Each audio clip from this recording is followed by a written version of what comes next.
À mon brunch d'anniversaire, mon grand-père a évoqué l'appartement qu'il croyait m'avoir offert. J'ai murmuré, je vis dans un sous-sol. Mon père a lâché sa fourchette. Un lourd silence s'est installé.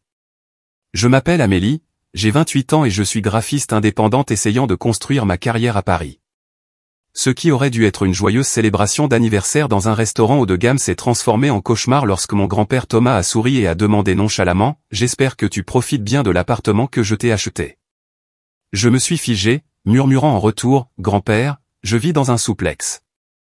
Le bruit de la fourchette de mon père tombant sur son assiette a résonné dans le silence soudain.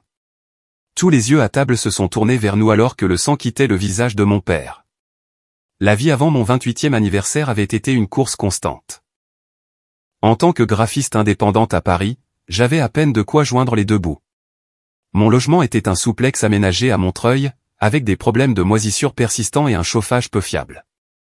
Chaque mois était un exercice de funambule financier entre le paiement du loyer, les courses et le maintien en état de mon vieil ordinateur portable pour le travail des clients. Malgré un diplôme d'une école d'art réputée, les contrats bien payés et réguliers se faisaient encore rares. Ma situation familiale était compliquée. Mes parents ont divorcé quand j'avais 15 ans. Une séparation houleuse qui a divisé non seulement les biens, mais aussi les loyautés familiales. Mon père, Richard, s'est rapidement remarié avec Béatrice, une agente immobilière au goût de luxe et aux opinions bien arrêtées. Il vivait dans un magnifique hôtel particulier à Neuilly-sur-Seine avec mon demi-frère Hugo, maintenant âgé de 16 ans. Papa avait bâti une société d'investissement prospère et vivait la vie qu'il avait toujours voulu pour moi, une carrière stable et lucrative comme la sienne. L'art est un passe-temps, Amélie, pas une carrière, disait-il lors de nos appels téléphoniques de plus en plus rares. Il y a toujours un poste au marketing dans mon entreprise si tu te lasses de cette phase d'artiste en difficulté. Ma mère, Éléonore, a déménagé en Californie peu après le divorce pour se trouver et a fini par trouver un nouveau mari et une carrière dans l'événementiel. Notre relation consistait principalement en des appels pour mon anniversaire et des SMS occasionnels pour prendre des nouvelles. Elle était trop occupée par sa nouvelle vie pour se soucier beaucoup de sa fille adulte à l'autre bout du pays. Et puis il y avait ma sœur aînée, Stéphanie, l'enfant prodige. À 31 ans, elle était déjà associée junior dans un prestigieux cabinet d'avocats, mariée à un chirurgien, et vivait dans un magnifique appartement haussmannien dans le Marais. Mon père ne manquait jamais une occasion de mentionner ses réussites ou de suggérer que je suive son exemple. Chaque réunion de famille devenait un exercice de comparaison qui me laissait un sentiment d'inadéquation.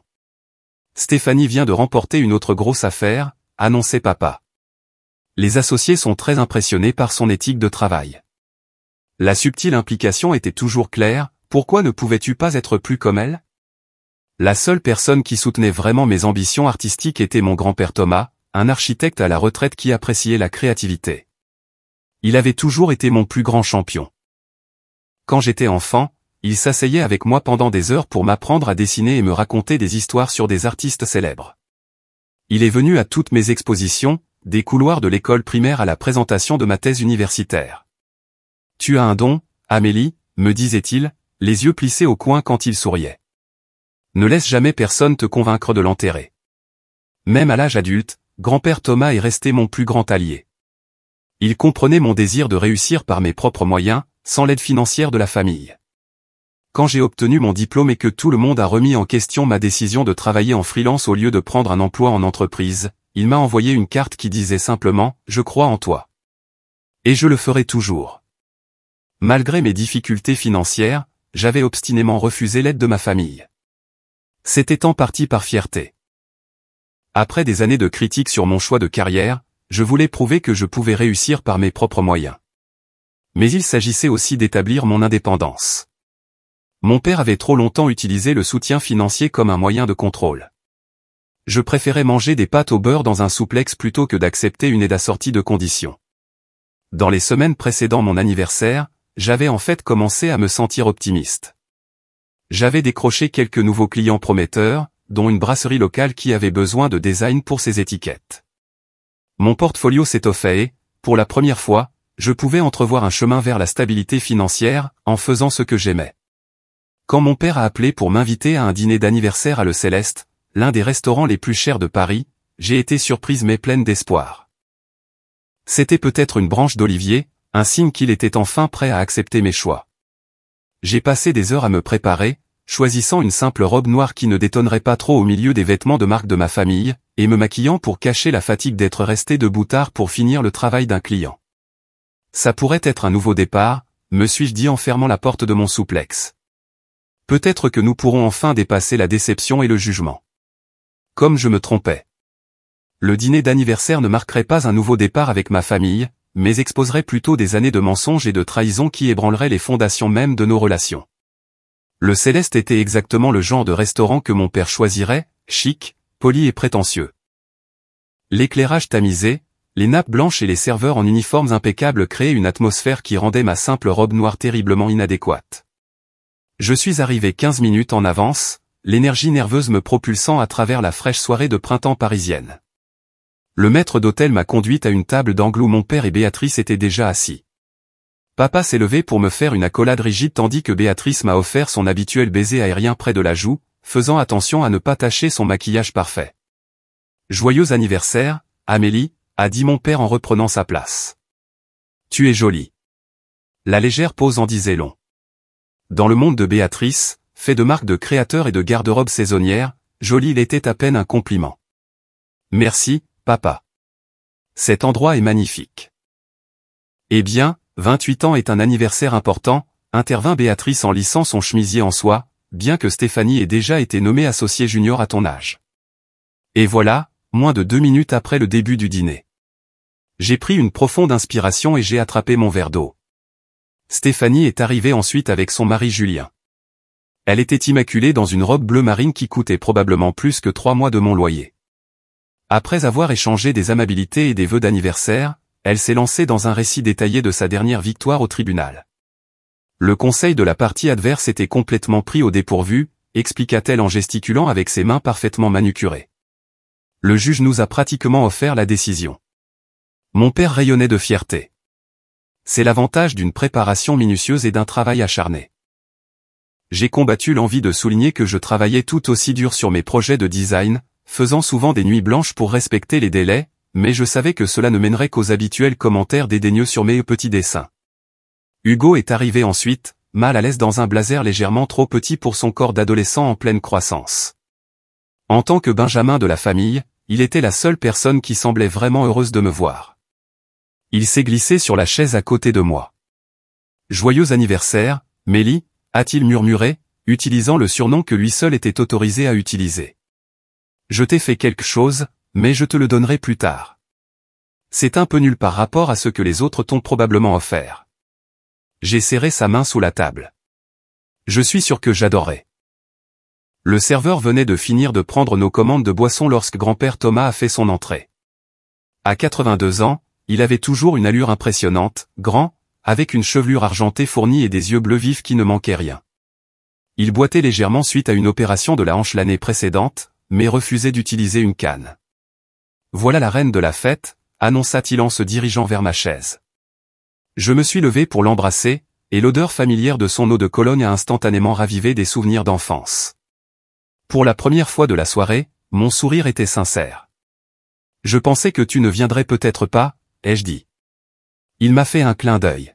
« Et manquer l'anniversaire de ma petite fille préférée ? Jamais. C'est l'une de tes 2 seules petites filles, papa, a souligné mon père avec un sourire crispé. Et pourtant, l'affirmation reste vraie, a répondu grand-père en douceur, prenant le siège vide en face de moi. L'arrivée de mon grand-père a changé la dynamique à table. Il avait une façon de capter l'attention sans effort, et même mon père semblait se redresser légèrement en sa présence. La conversation coulait plus facilement avec grand-père Thomas, qui demandait à Hugo des nouvelles de l'école et à Julien des nouvelles de ses dernières recherches médicales. Après que nous ayons commandé nos repas, grand-père Thomas a sorti un petit paquet soigneusement emballé de la poche de sa veste.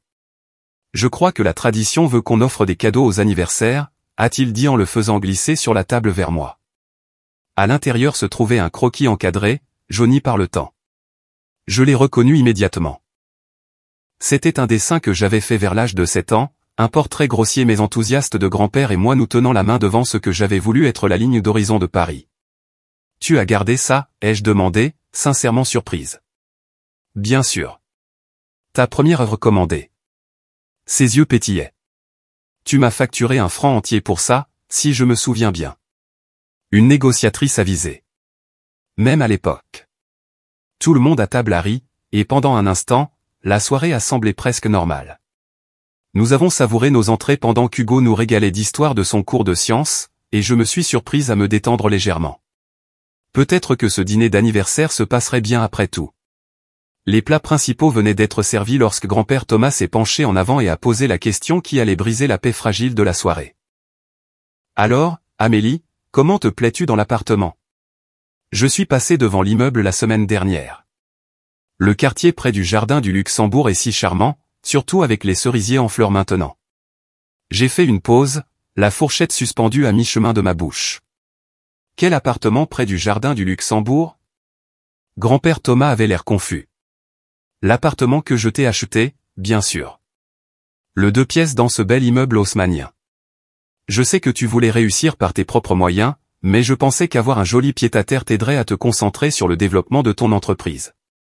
Le bruit de la fourchette de mon père heurtant son assiette était presque comiquement fort dans le silence soudain qui s'est abattu sur notre table. J'ai regardé l'expression perplexe de mon grand-père, puis le visage de mon père qui pâlissait rapidement. « Grand-père » ai-je dit lentement, ma voix à peine plus haute qu'un murmure. Je vis dans un souplex à Montreuil. Je n'ai jamais vécu près du jardin du Luxembourg. La température dans la pièce a semblé chuter de 10 degrés. Stéphanie fixait intensément son assiette tandis que Béatrice s'est soudainement intéressée à ajuster son bracelet. Seul Hugo avait l'air aussi confus que moi. « C'est impossible » a dit fermement grand-père Thomas.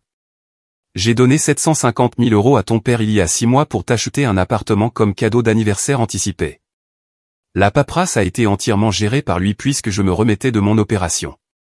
Tous les yeux se sont tournés vers mon père, dont le visage était maintenant passé du pâle au rouge marbré. Il s'est raclé la gorge et a attrapé son verre de vin, prenant une longue gorgée délibérée avant de parler. Thomas, ce n'est guère le moment ni l'endroit pour discuter de questions financières. Nous pouvons en parler en privé plus tard. Non, ai-je dit, ma voix plus forte maintenant. Je pense que c'est exactement le bon moment. Quel appartement, papa? De quoi parle grand-père? Le serveur a choisi ce moment malheureux pour s'approcher de notre table, demandant si tout était satisfaisant. Le cœur de sourire crispé et forcé et d'affirmation murmurée a dû paraître bizarre, mais il s'est retiré rapidement, sentant la tension. Dès qu'il a été hors de portée de voix, grand-père Thomas a repris la parole, sa voix plus basse mais intense. « Richard, qu'as-tu fait de l'argent que je t'ai confié ?» La réponse de mon père a été coupée par le rire strident et artificiel de Béatrice. « Tout ceci n'est qu'un grand malentendu, a-t-elle dit, posant sa main sur le bras de mon grand-père. Profitons du dîner d'anniversaire d'Amélie, et vous, les hommes, vous réglerez les détails demain. » Mais je pouvais voir à la rigidité des épaules de mon grand-père, et à la façon dont mon père évitait de croiser le regard de quiconque, que ce n'était pas un malentendu.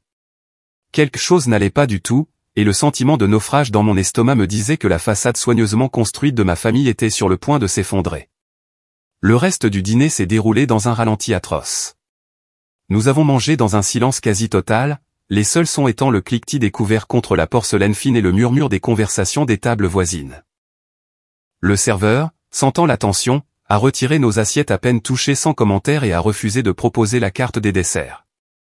Je pense que nous devrions continuer cette discussion chez nous, a finalement dit mon père, faisant signe pour l'addition.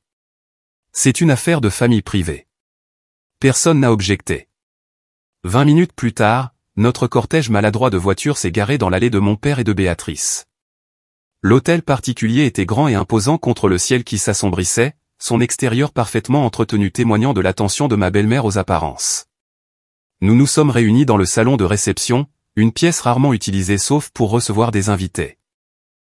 Je me suis perché sur le bord d'un fauteuil antique inconfortable, tandis que grand-père Thomas est resté debout, sa posture rigide de colère à peine contenue. « Richard » a-t-il dit une fois que tout le monde a été installé. « Je veux une explication, et je la veux maintenant. Où est l'appartement que j'ai acheté pour Amélie ?» Mon père a légèrement desserré sa cravate, un geste nerveux que je reconnaissais de mon enfance. « Papa, tu dois comprendre que ces décisions sont complexes. J'agissais dans le meilleur intérêt d'Amélie. Cela ne répond pas à ma question. » La voix de grand-père était glaciale. J'ai viré 750 000 € sur ton compte spécifiquement pour l'achat d'un appartement pour Amélie. J'ai les relevés bancaires et la lettre d'intention que nous avons tous les deux signés. Peut-être qu'il y a eu un malentendu, intervint Béatrice en douceur. Richard gère tellement de transactions financières. Peut-être que les fonds ont été temporairement alloués ailleurs en attendant de trouver le bon bien. Il n'y a eu aucun malentendu, répondit grand-père Thomas en sortant une enveloppe de la poche de sa veste. J'ai des copies de tout ici. J'ai regardé, stupéfaite, alors qu'il sortait plusieurs documents et les posait sur la table basse. Parmi eux se trouvait une lettre à en-tête de l'entreprise de mon père accusant réception des fonds et de leur objectif. « Papa, est-ce que c'est vrai ?» ai-je demandé, ma voix à peine plus haute qu'un murmure. « Est-ce que grand-père t'a donné de l'argent pour m'acheter un appartement il y a 6 mois ?» Mon père s'est levé brusquement et s'est dirigé vers le bar dans le coin de la pièce. Il s'est servi un généreux verre de scotch avant de se tourner pour nous faire face. « Oui », a-t-il finalement admis. « L'argent m'a été viré. » « Alors où est mon appartement ?» ai-je exigé, la colère commençant à remplacer le choc. « Et pourquoi est-ce que je vis dans un sous-sol moisi alors que tu savais depuis des mois que j'avais d'autres options ?»« Tu n'étais pas prête », a-t-il dit en prenant une grande gorgée de sa boisson. « Tu essaies toujours de faire fonctionner ce passe-temps de graphisme. Je ne pouvais pas, en bonne conscience, t'installer dans un appartement de luxe alors que tu n'as pas montré la responsabilité ou la maturité pour l'entretenir. » La condescendance dans sa voix était comme une gifle. « Alors, quoi, tu as juste gardé l'argent ? L'as-tu utilisé pour toi ? » Je l'ai investi, a-t-il dit sur la défensive. Je suis conseiller financier, Amélie. C'est ce que je fais. L'argent n'a pas disparu. Il a juste été mieux utilisé jusqu'à ce que tu sois dans une position plus stable. Richard, intervint grand-père Thomas, cet argent n'était pas à toi pour l'investir. C'était un cadeau à ta fille avec des intentions très spécifiques que tu as reconnues par écrit. Papa, s'il te plaît. Stéphanie a parlé pour la première fois depuis notre arrivée à la maison. Je suis sûr que papa essayait juste de protéger l'investissement jusqu'à ce qu'Amélie soit plus établie. Reste en dehors de ça, Stéphanie, ai-je lancé, puis je me suis interrompu alors qu'une pensée me venait. Attends, tu étais au courant. La façon dont elle a détourné les yeux m'a tout dit. Je savais que grand-père avait donné de l'argent à papa pour toi, mais je pensais que tu le savais aussi, et que vous aviez arrangé quelque chose avec papa. Arranger quelque chose, ai-je répété, incrédule. Pourquoi choisirais-je de vivre dans un souplex avec de la moisissure noire si je savais que j'avais un appartement ? Parce que tu insistes toujours tellement pour réussir par tes propres moyens, a-t-elle répondu. Tu rejettes toutes les offres d'aide. J'ai pensé que peut-être tu faisais ta têtue pour accepter le cadeau de grand-père. J'ai secoué la tête, incrédule. Ma sœur, que j'avais toujours enviée pour son succès et sa stabilité, était au courant de mon héritage et n'avait rien dit pendant que je luttais. Alors, où est cet argent maintenant, exactement, a exigé grand-père Thomas. Je veux des détails, Richard. Mon père s'est agité, mal à l'aise. Il a été alloué à plusieurs véhicules d'investissement. Lesquels, a insisté grand-père.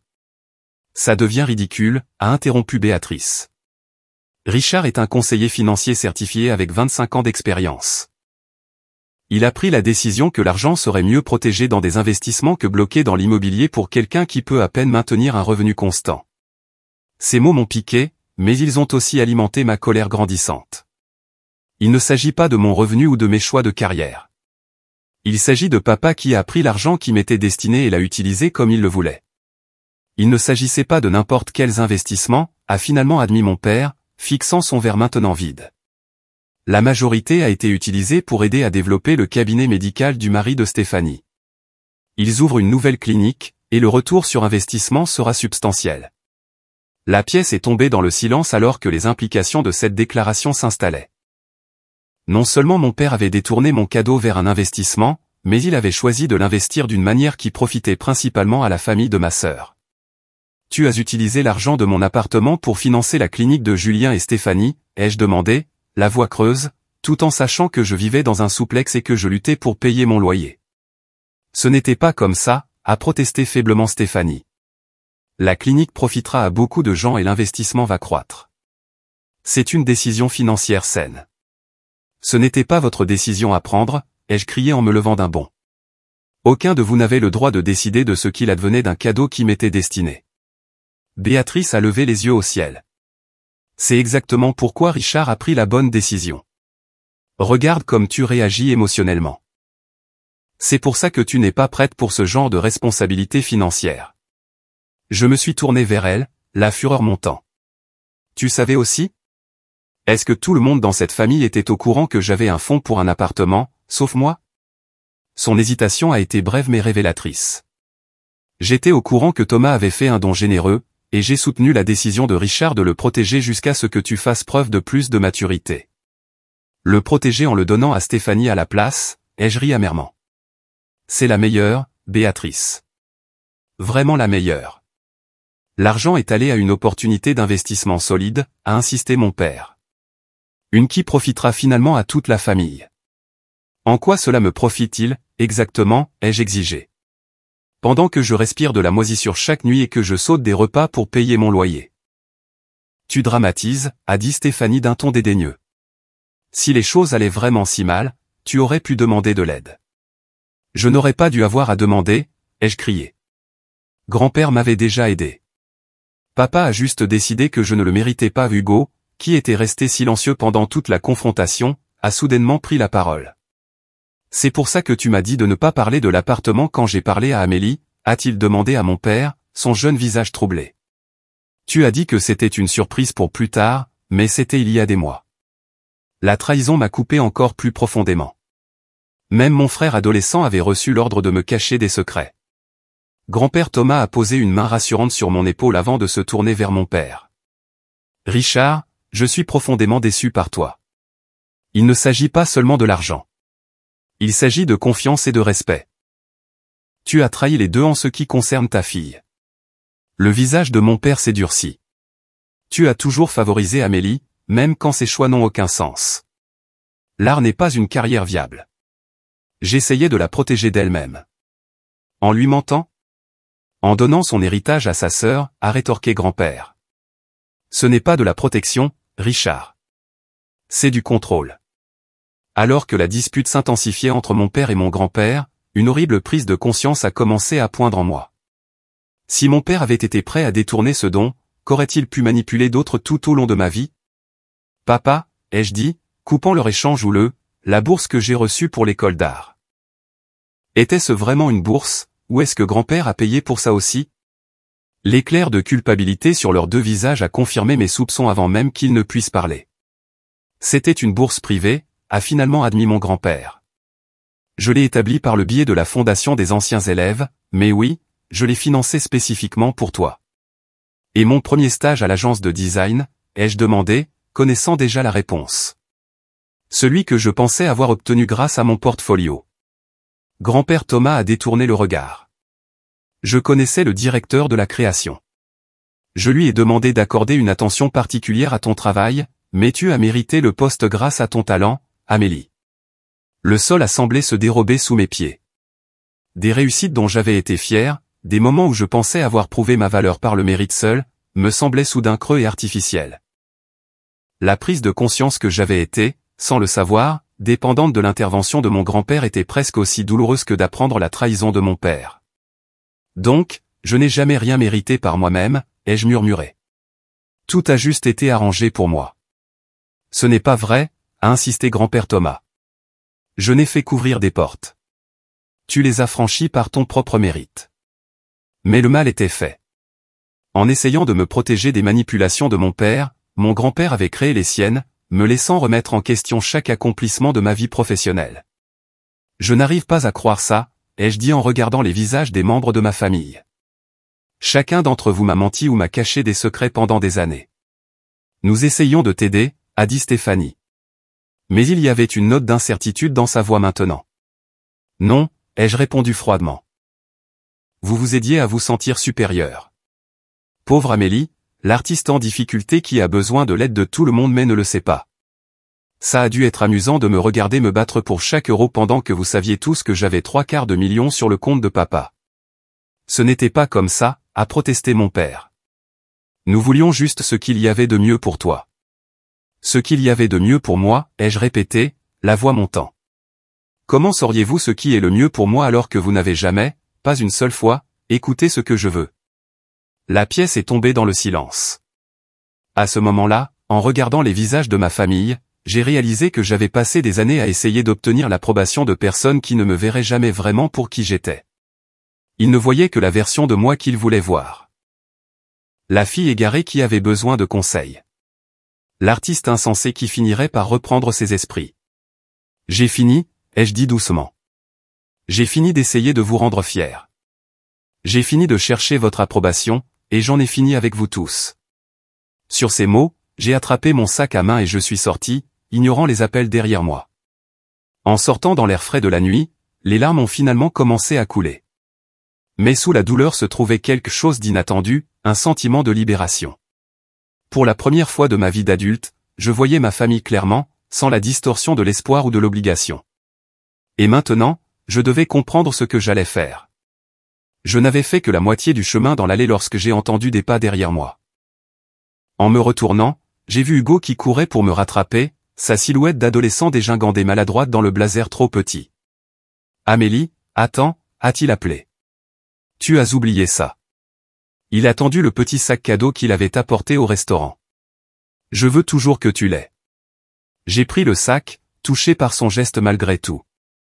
À l'intérieur se trouvait un bracelet fait main de fil à broder tressé dans des tons de bleu et de vert. « Je l'ai fait au club d'art plastique » a-t-il expliqué, l'air embarrassé. « Je sais que ce n'est pas aussi chic que ce que les autres te donnent, mais j'ai choisi les couleurs parce qu'elles me rappellent ce tableau que tu as fait pour ma chambre. » De nouvelles larmes ont menacé de couler alors que je passais le bracelet à mon poignet. « Il est parfait, Hugo. » « Merci. » Il a traîné les pieds. « Tu en as vraiment fini avec nous tous ? Même avec moi. » La question a transpercé ma colère. « Non, pas avec toi.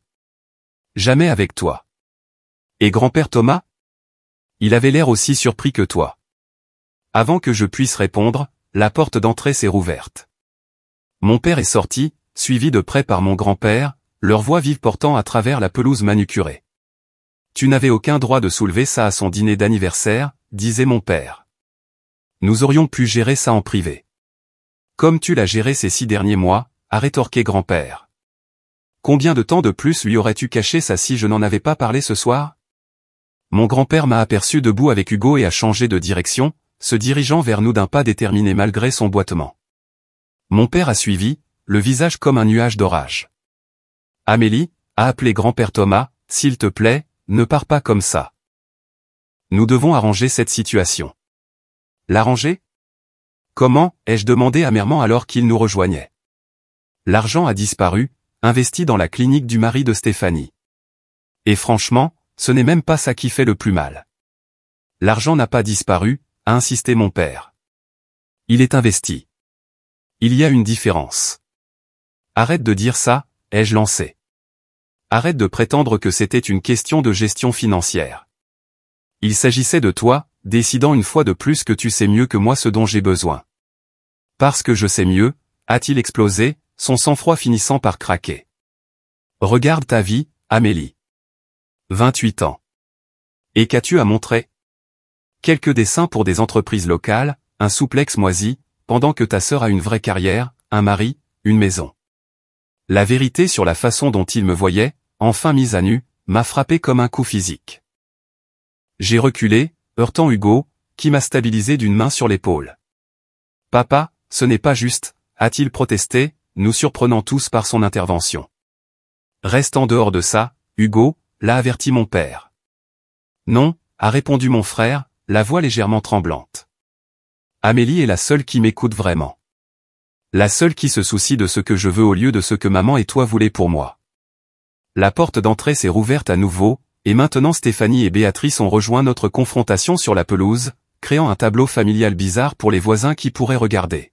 « Richard, rentrez ça à l'intérieur immédiatement », a sifflé Béatrice. Les Dubois de l'autre côté de la rue regardent. « Je me fiche de qui regarde, » ai-je dit. « Je veux des réponses. Je veux savoir pourquoi toute ma famille a conspiré pour me cacher ça. » « Je n'ai conspiré à rien du tout, » a protesté Stéphanie. « J'ai seulement appris l'existence du fonds pour l'appartement il y a quelques mois, quand papa a approché Julien pour l'investissement de la clinique. »« Et tu n'as pas pensé à m'en parler ? À ta propre sœur ? Elle a au moins eu la décence d'avoir l'air honteuse. Papa a dit qu'il s'en occupait. qu'il attendait le bon moment. Le bon moment, ai-je ri, incrédule. Quand aurait-ce été, Stéphanie? Quand j'aurais assez réussi selon ses critères. Quand j'aurais abandonné l'art pour trouver un vrai travail. Ne rejette pas ça sur ta sœur, a coupé mon père. C'était ma décision. Une décision que tu n'avais aucun droit de prendre, a dit fermement grand-père Thomas. Cet argent était un cadeau pour Amélie, pas un fonds que tu pouvais gérer ou distribuer comme bon te semblait. Bien sûr que c'était ta décision, ai-je dit à mon père, ignorant mon grand-père pour le moment. C'est toujours ta décision. Tu as essayé de contrôler ma vie depuis que je suis enfant. J'ai essayé de te guider, de t'aider à éviter les erreurs. En me mentant? En me volant? Je ne t'ai pas volé, a-t-il rugi. Je te protégeais de toi-même, de cette fantaisie ridicule que tu peux gagner ta vie en faisant des dessins.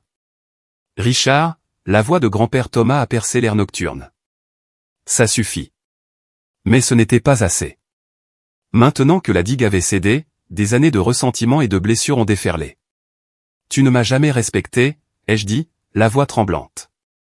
Ni mes choix, ni mes rêves, ni mon travail.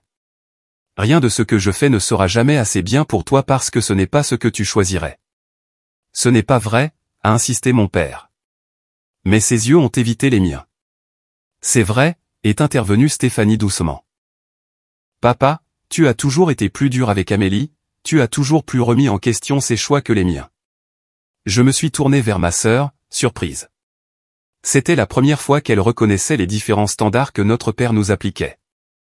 Reste en dehors de ça, Stéphanie, l'a averti Béatrice.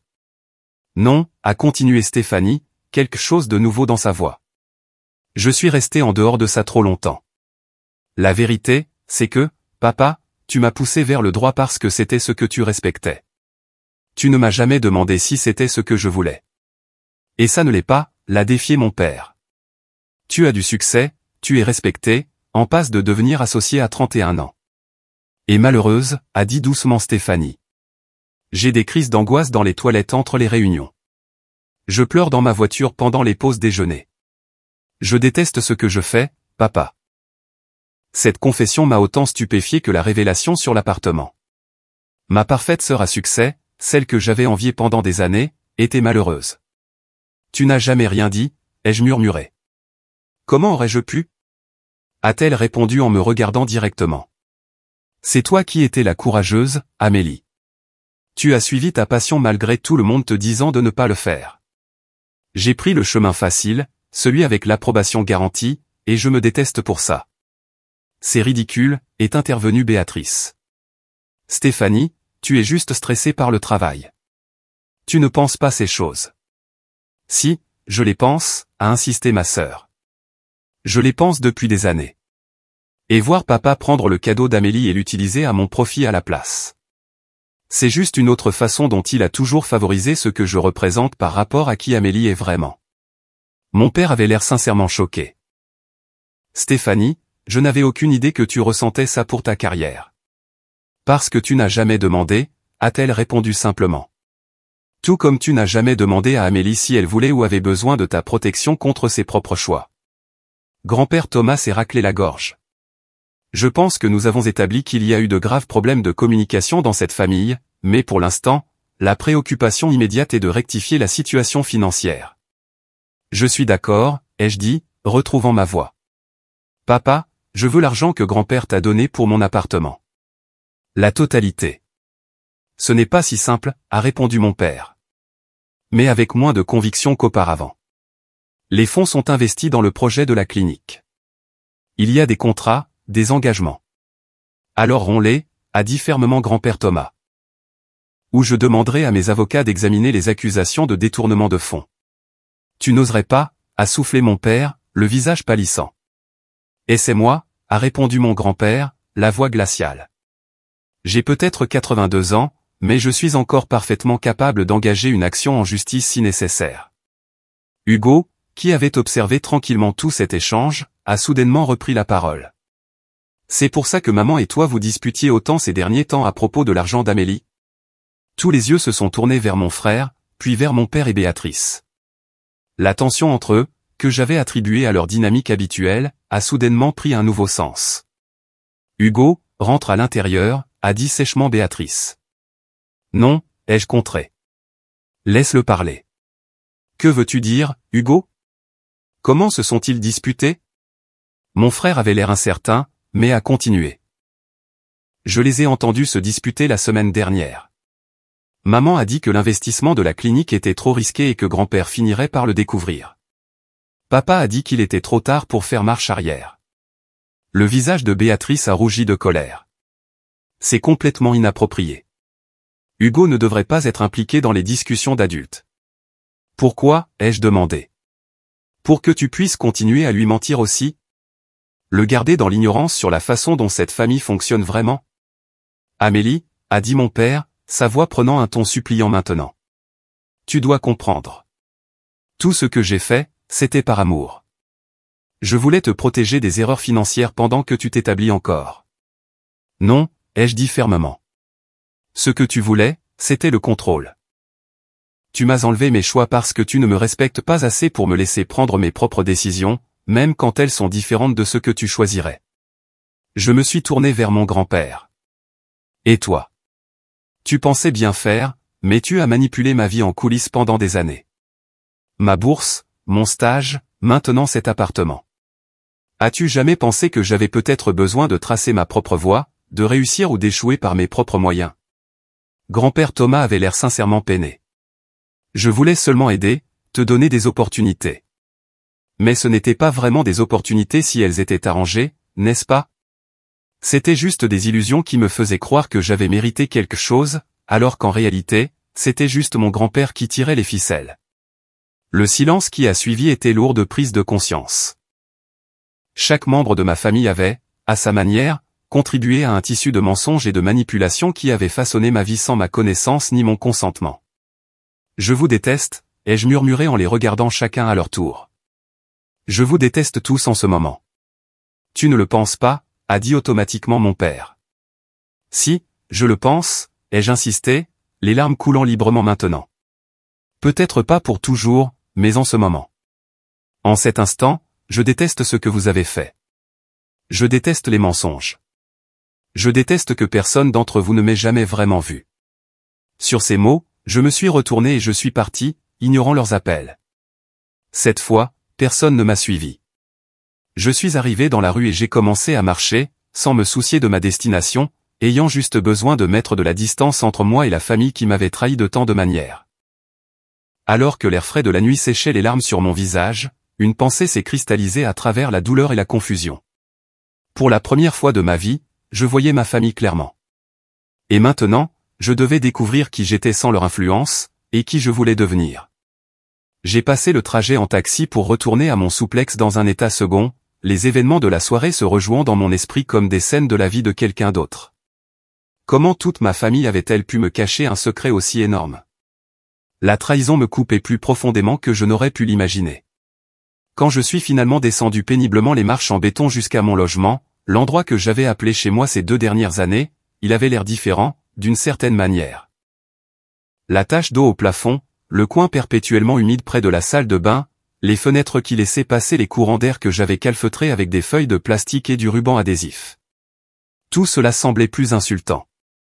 Maintenant que je savais que j'aurais pu vivre dans un appartement près du Luxembourg pendant tout ce temps. Je me suis effondré sur mon canapé futon et j'ai sorti mon téléphone. 12 appels manqués. 5 de grand-père Thomas, 3 de mon père, 2 de Stéphanie, 1 de Hugo, et, étonnamment, 1 de ma mère en Californie. Les nouvelles voyageaient vite. J'ai mis le téléphone en silencieux et je l'ai jeté de côté. Je ne pouvais parler à aucun d'eux pour le moment.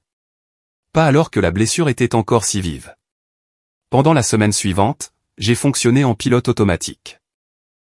J'ai rendu le travail des clients, répondu aux emails, mangé quand je m'en souvenais, mais à l'intérieur, je me sentais vide. Chaque jour, les appels et les SMS continuaient, de plus en plus inquiets. Je n'ai répondu qu'à Hugo, l'assurant que j'allais bien et que ma colère n'était pas dirigée contre lui. Grand-père Thomas laissait des messages vocaux tous les jours. Amélie, s'il te plaît, appelle-moi. Nous devons régler ça. L'argent est à toi. Il l'a toujours été. J'ai parlé à mes avocats pour le récupérer auprès de ton père. Les messages de mon père alternaient entre la défensive et le repentir. Tu réagis de manière excessive, Amélie. J'essayais seulement de protéger tes intérêts, suivi quelques jours plus tard par « j'ai peut-être fait une erreur ». Pouvons-nous en parler comme des adultes? Le SMS de Stéphanie m'a le plus surprise. J'ai réfléchi à ce que tu as dit sur le fait de suivre sa passion. Tu avais raison. J'aurais dû être plus courageuse. Mais je n'étais prête à pardonner à aucun d'eux. Chaque fois que j'envisageais de répondre, je me souvenais du regard sur le visage de mon père lorsqu'il défendait le fait d'avoir donné l'argent de mon appartement au mari de Stéphanie. Je me souvenais des années de lutte pour joindre les deux bouts, tout en croyant que je construisais ma carrière sur le seul talent, pour découvrir que mon grand-père avait tiré les ficelles en coulisses. 2 semaines après le désastreux dîner d'anniversaire, un coup à ma porte m'a sorti d'un projet de design sur lequel j'avais du mal à me concentrer. Je l'ai ouverte pour trouver une jeune femme de mon âge environ, avec des cheveux roux bouclés et un sourire amical. « Salut, je suis Chloé, ta nouvelle voisine du dessus », a-t-elle dit en tendant une assiette de sablé. Je viens d'emménager la semaine dernière et j'ai pensé que je devrais me présenter. Sa gaieté était si en décalage avec mon humeur que j'ai failli fermer la porte. Mais la politesse de base l'a emporté. « Amélie », ai-je dit en acceptant les sablés. « Enchanté. »« J'espère que ce n'est pas bizarre », a-t-elle continué. « Mais j'ai remarqué que tu n'as pas beaucoup quitté ton appartement depuis que j'ai emménagé. Tout va bien ?» Dans des circonstances normales, je l'aurais poliment éconduite. Mais quelque chose dans l'approche directe de Chloé a brisé mon isolement. Des problèmes de famille, je me suis entendu dire. Des problèmes de famille assez majeurs, en fait. Chloé a hoché la tête avec sympathie. J'ai connu ça. Ma mère ne m'a pas parlé pendant 1 an quand j'ai abandonné la fac de médecine pour devenir pâtissière. Tu veux en parler autour d'un café? Ces sablés se marient très bien avec la caféine. Cet après-midi-là, assise dans l'appartement beaucoup plus agréable de Chloé au rez-de-chaussée, je me suis retrouvé à raconter toute l'histoire sordide à une parfaite inconnue. Chloé a écouté sans interruption, poussant occasionnellement l'assiette de sablé plus près lorsque ma voix se brisait d'émotion. « C'est vraiment dégueulasse », a-t-elle dit quand j'ai enfin terminé. « Tout ça. Ton père qui vole l'argent de ton appartement. Les manigances secrètes de ton grand-père. La complicité de ta sœur. Pas étonnant que tu te sois enfermé dans ton appartement. Je ne sais même pas quoi faire maintenant, ai-je admis. J'ignore tout le monde, sauf mon frère. » Chloé a réfléchi à cela. Puis-je offrir une perspective extérieure de quelqu'un qui n'a aucun intérêt dans ta dynamique familiale? J'ai hoché la tête, reconnaissante d'un point de vue objectif. On dirait que tout le monde dans ta famille essayait de t'aider à sa manière tordue, a-t-elle commencé. Ton père pense sincèrement qu'il sait ce qui est le mieux, même si ses méthodes sont contrôlantes et malhonnêtes. Ton grand-père voulait te soutenir, mais ne te faisait pas assez confiance pour être direct à ce sujet. Ta sœur était prise entre deux feux et a choisi la voie de la moindre résistance. Ça n'excuse pas ce qu'ils ont fait, ai-je protesté. Absolument pas, a convenu Chloé. Ce qu'ils ont fait était mal, point final. Mais comprendre leur motivation pourrait t'aider à décider quoi faire ensuite. Quelles relations valent la peine d'être sauvées et quelles limites doivent être établies. Au cours des semaines suivantes, Chloé est devenue ma bouée de sauvetage inattendue. Elle m'a traîné hors de mon appartement pour des promenades le long de la Seine, m'a apporté les restes de la boulangerie où elle travaillait, et ne m'a jamais poussé à renouer avec ma famille avant que je ne sois prête. Grâce à Chloé, j'ai également rencontré un groupe d'artistes locaux qui se réunissaient chaque semaine dans un entrepôt réaménagé pour travailler sur des projets et partager leurs commentaires. Pour la première fois, je me suis retrouvé entouré de personnes qui comprenaient ma passion, qui parlaient mon langage de couleur et de composition, qui appréciaient mon travail pour ce qu'il était, plutôt que de le mesurer à des critères de réussite traditionnels. Ton utilisation de l'espace négatif est vraiment distinctive, a commenté Manon, une muraliste, en examinant mon portfolio un soir. As-tu déjà travaillé à grande échelle? Ton style se traduirait magnifiquement en peinture murale. Je n'y avais pas pensé auparavant, mais la graine était plantée. Lorsque le propriétaire du café où travaillait Chloé a mentionné vouloir rafraîchir son mur du fond, j'ai proposé un concept de design.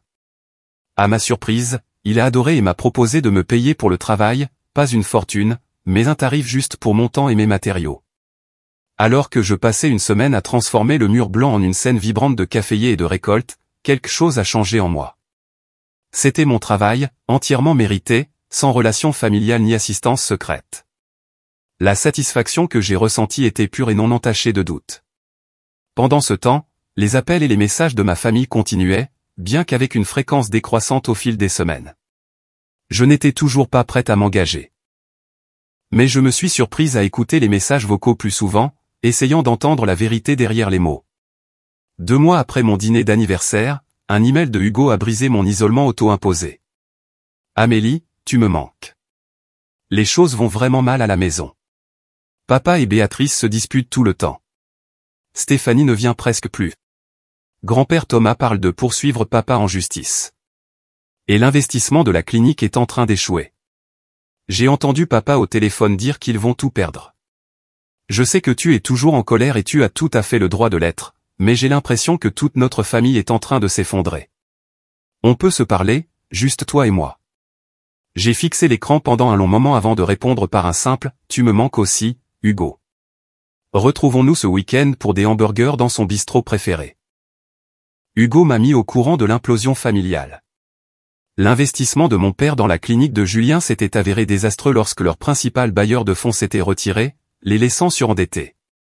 Grand-père Thomas avait en effet consulté des avocats pour récupérer les fonds détournés, ce qui avait entraîné de vives disputes entre lui et mon père. Stéphanie et Julien se disputent aussi, a rapporté Hugo en picorant ses frites.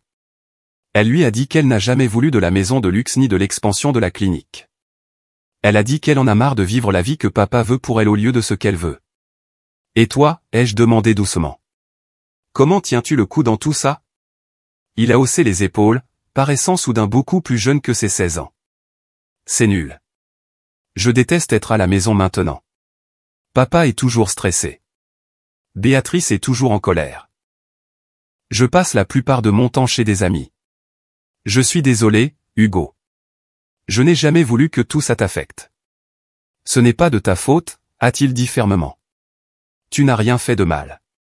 Tu voulais juste la vérité. Personne n'est en colère contre toi, Amélie. Ils sont en colère contre eux-mêmes. En ramenant Hugo à la maison ce soir-là, j'ai réalisé que même si je n'étais pas prête à pardonner, j'étais au moins prête à écouter. Le moment était venu d'affronter à nouveau ma famille, non pas pour eux, mais pour moi. J'avais besoin de tourner la page pour vraiment avancer. La question était, par où commencer? Le jardin du Luxembourg éclatait de couleurs printanières lorsque j'y ai retrouvé grand-père Thomas la semaine suivante. Il avait l'air plus âgé, d'une certaine manière, les événements des derniers mois gravés dans les rides de son visage. Nous nous sommes assis sur un banc surplombant les bateaux, une activité que nous avions appréciée ensemble quand j'étais enfant. Merci d'avoir accepté de me voir, a-t-il dit, la voix rauque d'émotion. Tu m'as manqué, Amélie. Tu m'as manqué aussi, ai-je admis. Mais j'avais besoin de temps pour tout digérer. Il a hoché la tête. Je comprends plus que tu ne le penses. De la poche de sa veste, il a retiré une enveloppe et me l'a tendue. À l'intérieur se trouvait un relevé de compte pour un compte nouvellement ouvert à mon nom, affichant un solde de 750 000 €. J'ai récupéré la totalité du montant, a-t-il expliqué. Ton père a signé des documents légaux reconnaissant le détournement de fonds et l'a remboursé sur ses comptes personnels. C'est à toi maintenant. Sans condition. J'ai fixé le relevé, me sentant étrangement détaché de cette grosse somme. Je ne suis pas sûr de le vouloir encore. Pourquoi pas, a-t-il demandé, sincèrement perplexe. Parce que j'ai l'impression que c'est une autre chose que je n'ai pas méritée. Une autre façon de ne pas me tenir sur mes 2 jambes. Grand-père Thomas est resté silencieux un moment. Puis-je te raconter une histoire? Une que je n'ai jamais partagée avec toi auparavant. J'ai hoché la tête, curieuse malgré moi. Quand j'avais 23 ans, fraîchement sorti de l'école d'architecture, mon père m'a proposé de m'aider à créer ma propre agence. Il avait des relations, des capitaux, tout ce dont j'avais besoin pour réussir. J'ai refusé. J'étais trop fier, trop déterminé à y arriver entièrement par moi-même. Il a regardé l'eau, perdu dans ses souvenirs. J'ai lutté pendant des années, prenant toutes les commandes que je pouvais obtenir. Vivant dans un minuscule appartement, pas bien mieux que ton souplex. J'étais tellement convaincu qu'accepter de l'aide signifiait que je n'étais pas assez bon. Qu'est-ce qui a changé, ai-je demandé. Ta grand-mère, a-t-il souri. Elle m'a aidé à voir qu'il y a une différence entre recevoir une vie toute faite et recevoir les outils pour en construire une. Quand j'ai finalement accepté l'aide de mon père à 30 ans, ce n'était pas admettre une défaite. C'était reconnaître que le succès n'a pas besoin d'être un voyage solitaire. Il s'est tourné vers moi directement. Je ne te demande pas de pardonner à ton père tout de suite, ni à moi d'ailleurs. Ce que j'ai fait, interférer avec ta bourse, ton stage. Je pensais aider. Mais je vois maintenant que j'aurais dû être transparent. J'aurais dû te faire confiance avec la vérité. Oui, tu aurais dû, ai-je convenu. Ça m'a fait remettre en question tout ce que je pensais avoir accompli par le mérite. Ton talent est réel, Amélie. Les opportunités ont peut-être été arrangées, mais ce que tu en as fait, c'était entièrement toi. Personne ne peut te donner le talent, la passion ou l'éthique de travail. Ce sont les tiens, et uniquement les tiens. J'ai réfléchi à ces paroles, y trouvant une vérité que je n'avais pas pu voir auparavant. Je commence à construire une vie dont je suis fier, lui ai-je dit. Je me suis connecté avec d'autres artistes, j'ai commencé à faire des peintures murales. Ça fait du bien de savoir que je gagne ma place. Je suis fier de toi, a-t-il dit simplement. Et je veux que tu aies cet argent, non pas comme une béquille, mais comme un outil. Utilise-le. Ne l'utilise pas. C'est ton choix. Mais ne le rejette pas juste pour prouver quelque chose à toi-même ou à qui que ce soit d'autre. En nous quittant ce jour-là, je n'ai pas pris les informations bancaires, mais je ne les ai pas refusées non plus. J'avais besoin de plus de temps pour décider quel rôle, le cas échéant, cet héritage jouerait dans ma vie. Une semaine plus tard, je travaillais sur des croquis pour une nouvelle commande de peinture murale lorsque la cloche au-dessus de la porte du café a tinté. J'ai levé les yeux pour voir Stéphanie, debout, hésitante, au comptoir, balayant la pièce du regard jusqu'à ce que ses yeux trouvent les miens. Mon premier instinct a été de remballer mes affaires et de partir. Mais Chloé, qui travaillait derrière le comptoir, l'avait déjà remarqué. « Ta sœur » a-t-elle murmuré en me resservant un café. J'ai hoché la tête. « Tu veux que je lui dise que tu es occupé » J'y ai réfléchi, puis j'ai secoué la tête. « Non, il est temps. » Stéphanie s'est approchée de ma table avec précaution, comme si elle s'attendait à ce que je m'enfuie. Elle avait l'air différente, moins apprêtée, plus authentique. Ses cheveux étaient attachés en une simple queue de cheval au lieu de son brushing parfait habituel, et elle portait un jean au lieu de ses pantalons de tailleur habituels. « Je peux m'asseoir » a-t-elle demandé. J'ai fait un geste vers la chaise vide en face de moi. Un silence gêné s'est installé entre nous jusqu'à ce que Chloé apparaisse avec un café frais pour Stéphanie. « Je vais vous laisser un peu d'espace » a-t-elle dit avec un sourire encourageant à mon intention. « Comment m'as-tu trouvé » ai-je demandé une fois que Chloé s'était éloignée. « Hugo » a admis Stéphanie. « Il a dit que tu avais mentionné travailler sur une peinture murale ici. C'est magnifique, d'ailleurs. » Elle a fait un geste vers le dessin à moitié terminé couvrant le mur du fond. « Merci. » Un autre silence, plus long cette fois. « J'ai quitté le cabinet » a-t-elle finalement dit, les mots sortant d'un trait. Il y a 2 semaines. Je ne pouvais plus le faire semblant d'aimer une carrière que j'ai choisie pour plaire à papa. C'était inattendu. Que fais-tu maintenant ? Je cherche, a-t-elle dit avec un petit rire. J'ai recommencé à prendre des leçons de piano. Tu te souviens comment je jouais au lycée ? Je m'en souvenais. Stéphanie avait du talent, mais avait abandonné la musique lorsque notre père avait suggéré que le droit serait une utilisation plus pratique de son intelligence. J'ai peur, a-t-elle avoué. J'ai 31 ans et je recommence à zéro, mais je suis aussi plus en paix que je ne l'ai été depuis des années. Que pense papa de tout ça ? Son expression s'est assombrie. Il n'est pas content. Il dit que je gâche une carrière prometteuse. Mais pour la première fois, je me fiche de ce qu'il pense. J'ai fini de vivre ma vie pour son approbation. Elle a tendu la main sur la table, ne touchant pas tout à fait la mienne, mais presque. Je suis tellement désolé, Amélie, pour tout. Pour avoir su pour l'appartement et ne pas te l'avoir dit. Pour avoir profité de la décision de papa d'investir ton argent dans la clinique de Julien. Pour des années à laisser papa nous monter l'une contre l'autre. Tu aurais pu me le dire, ai-je dit, la blessure encore vive. N'importe quand au cours de ces 6 mois, tu aurais pu dire quelque chose. Je sais, a-t-elle reconnu. Je me suis dit que ce n'était pas ma place, que papa s'en occuperait. Mais la vérité, c'est que j'étais une lâche. C'était plus facile de suivre le mouvement que de lui tenir tête. Et maintenant ? Maintenant j'essaie d'être courageuse, comme tu l'as toujours été. Ses yeux ont rencontré les miens, sincères d'une manière que je n'avais pas vue depuis que nous étions enfants. Tu n'as jamais fait de compromis, Amélie. Tu as suivi ta passion malgré toute la pression. J'ai toujours été jalouse de ça. Jalouse de moi. Le concept semblait absurde. Tu étais l'enfant prodige, celle qui réussissait. Réussir à quoi? À rendre notre père fier. À vivre la définition du succès de quelqu'un d'autre. Elle a secoué la tête. Tu étais authentique, fidèle à toi-même. Ça demande un vrai courage. En parlant, vraiment en parlant pour la première fois depuis des années, j'ai commencé à voir ma sœur non pas comme la rivale parfaite que j'avais toujours enviée, mais comme quelqu'un qui avait fait des choix différents et qui les remettait maintenant en question, tout comme je remettais les miens en question. Au moment où nous nous sommes séparés avec une accolade hésitante, quelque chose avait changé entre nous. Pas le pardon, pas encore, mais peut-être le début de la compréhension. La confrontation finale a eu lieu 3 jours plus tard, lorsque mon père s'est présenté à mon souplex sans prévenir. J'ai failli ne pas ouvrir la porte, mais la curiosité l'a emporté.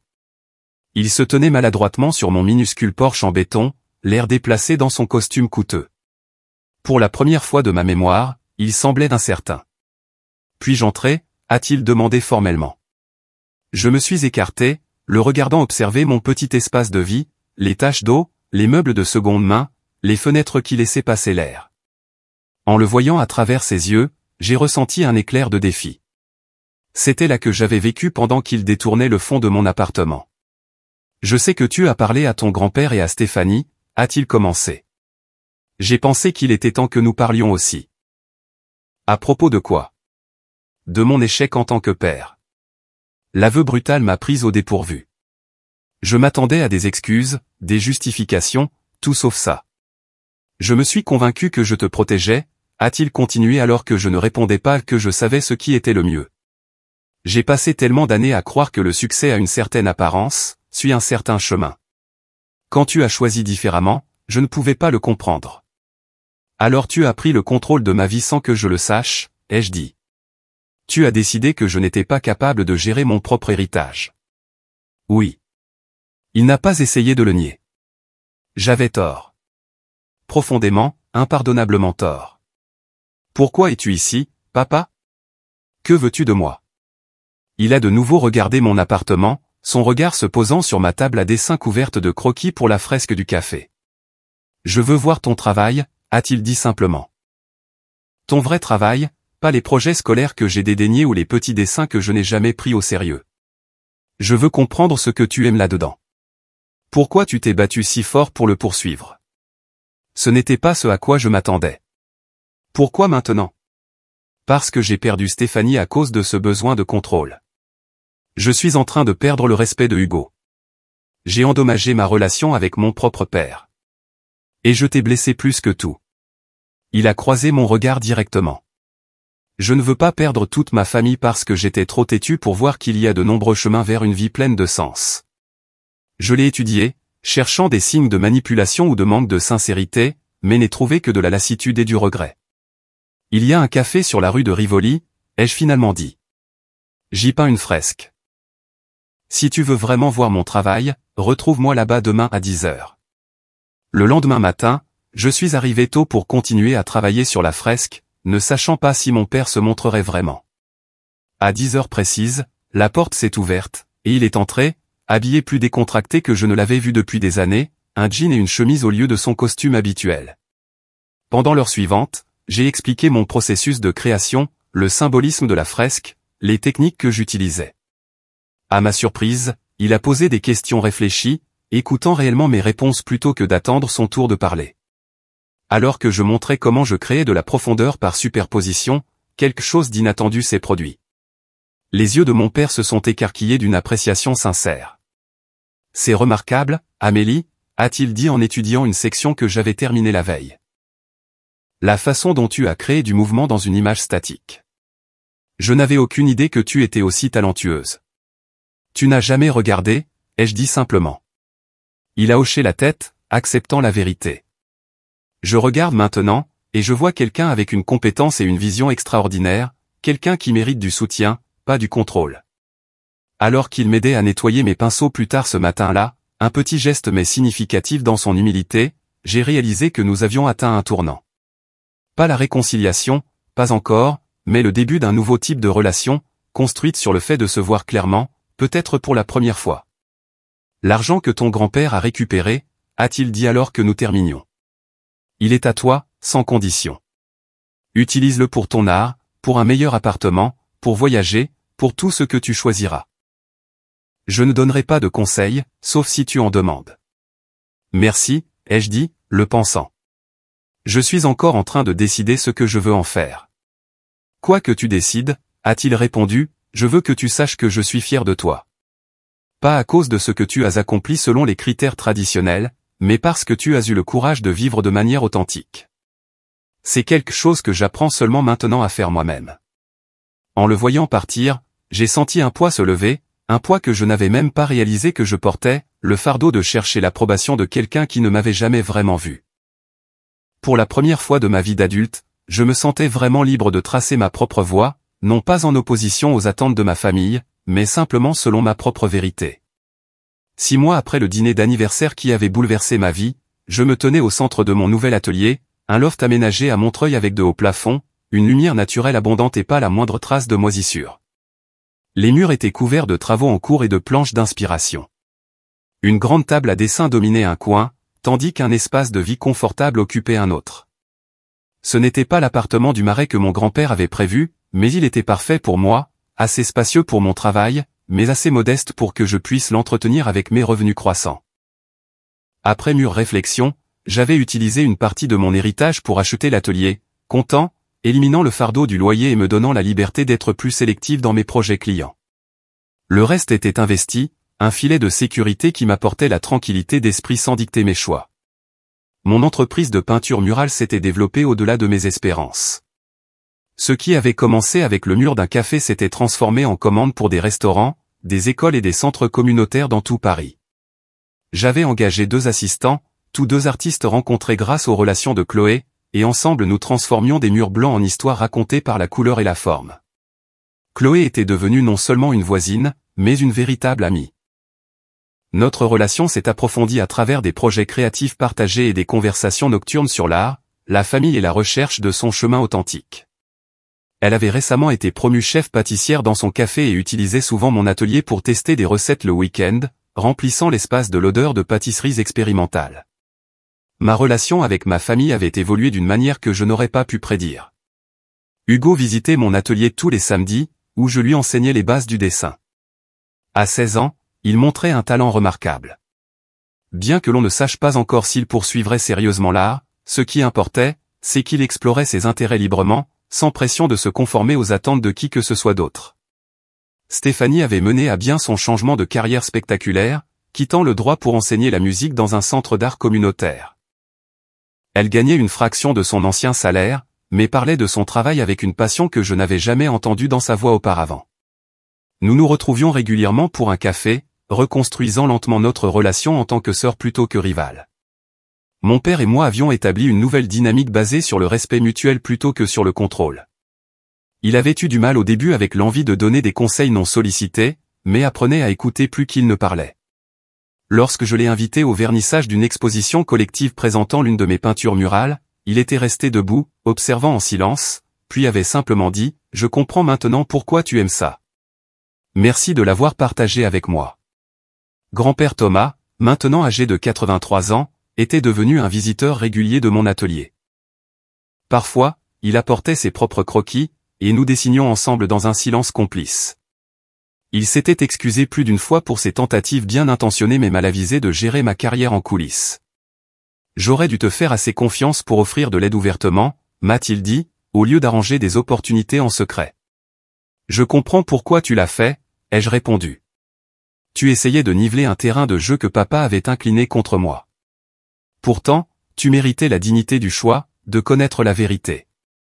Les blessures que ma famille avait infligées guérissaient, bien que les cicatrices soient restées. J'avais appris que le pardon ne signifiait pas oublier ou prétendre que la douleur n'avait jamais eu lieu.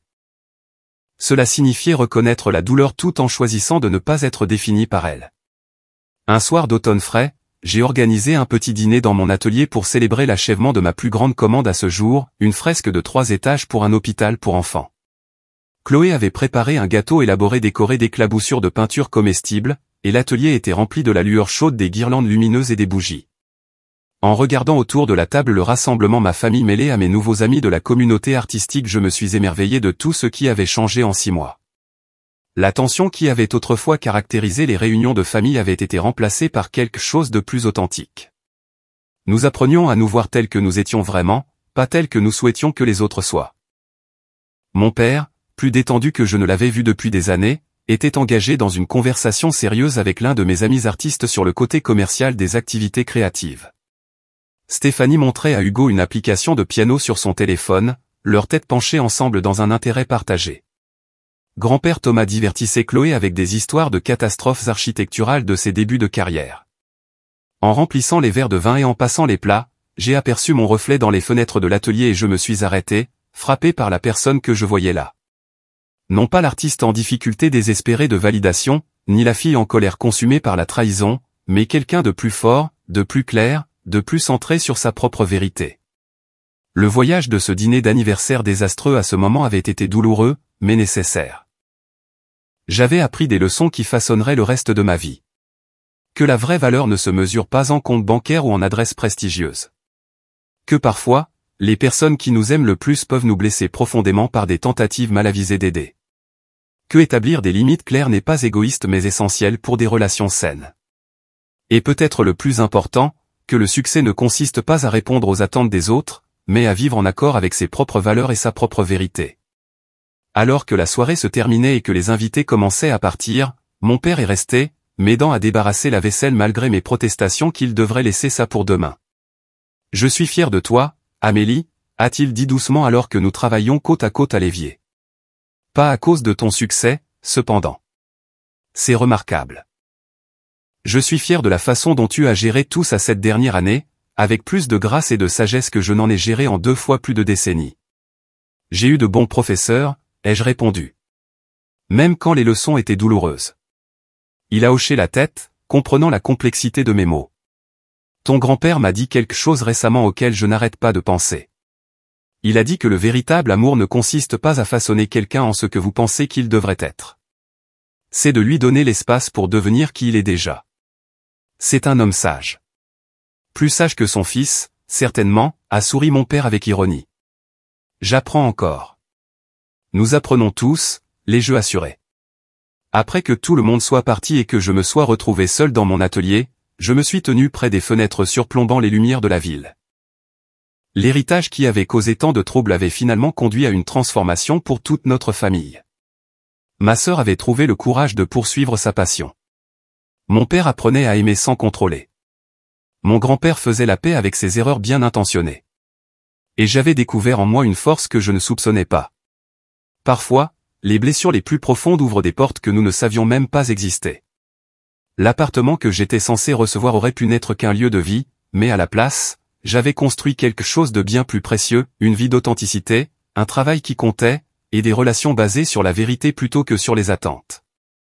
En me détournant de la fenêtre, mon regard est tombé sur le premier chèque de commande que j'avais encadré et accroché au mur, une somme modeste pour la fresque du café qui avait marqué le début de ce nouveau chapitre. À côté, était accroché le bracelet que Hugo m'avait fait pour mon anniversaire, maintenant monté dans une simple boîte cadre. Des rappels tangibles d'où je venais et du chemin que j'avais parcouru. Le voyage n'était pas terminé, bien sûr. Il y aurait d'autres défis, plus de croissance, plus de leçons à apprendre.